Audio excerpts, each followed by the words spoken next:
कानुनको ढङ्गले जाने निकायहरू पनि छ, कानुनी हिसाबले कानुनी व्यवसायहरू आफ्नो हिसाबले काम गर्नुहुन्छ। तर अनिराश्रु क्रान्तिकारी र विद्यार्थी सङ्गठनको एउटा मूल वर्ण भनेको चाहिँ जनजीविकाका सवालमा अथवा राष्ट्रियताका सवालमा हाम्रा सरकारी निकायमा गएका हाम्रा जिम्मेवार व्यक्तिहरू कतिको जिम्मेवारीपन छ भन्ने कुराहरू पनि अनिराश्रु क्रान्तिकारी निरन्तर यो विषयमा चाहिँ काम गर्दै आएको छ, जनजीविका सवालमा आवाज उठाउँदै आएको छ। त्यही भएर चाहिँ हामी सडक छोड्दैनौँ। प्रश्नभन्दा माथि चाहिँ प्रधानमन्त्री पनि छैन र अहिलेको मन्त्री पनि छैन भन्ने कुरा चाहिँ हामी सडकबाट अवगत गराउन चाहन्छौँ। तपाईँको पार्टीले सरकारमा हुँदाखेरि पनि तपाईँको पार्टीका मन्त्रीहरूको पनि आयस्रोत खुलाउ भनेर त तपाईँहरू कहिले विरोधमा देख्नु भएन?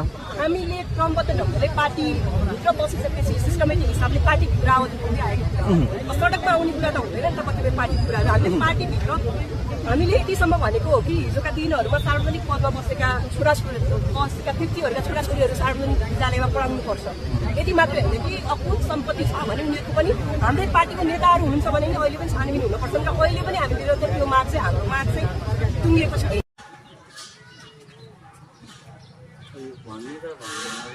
सुन्नुभयो नि है, के अरे यो अखिल क्रान्तिकारीले चाहिँ भनेको कुरा होइन।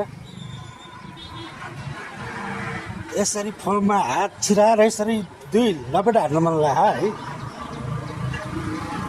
तर मिल्दैन फोनमा हात छिराउन।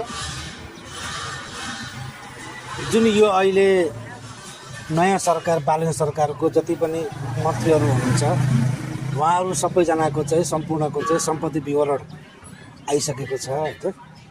अनि अब उहाँहरूको चाहिँ सम्पत्तिको जुन विवरण छ त्यो सबै कुराहरूको लागि चाहिँ होइन, त्यो सबै देखिसकेपछि चाहिँ ल हेर्नुहोस्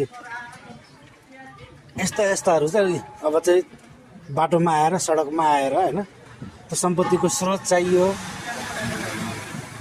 यी स्रोत तिमीलाई योभन्दा अगाडि तिम्रा बाहरूले चाहिँ तिम्रा बाहरूले त्यो अथुत कति थुपारेको त्यो कालो धन, त्यो कालो सम्पत्ति, त्यसको माग्न स्रोत बरु काम पाइन बुहारी पाडाको कण्डकनै भनेको यही हो। ल हेर्नुहोस् झोले हुनुको पनि एउटा सीमा हुन्छ नि, एउटा तरिका हुन्छ नि एउटा। यार के सुन्ने यस्ताको कुरा।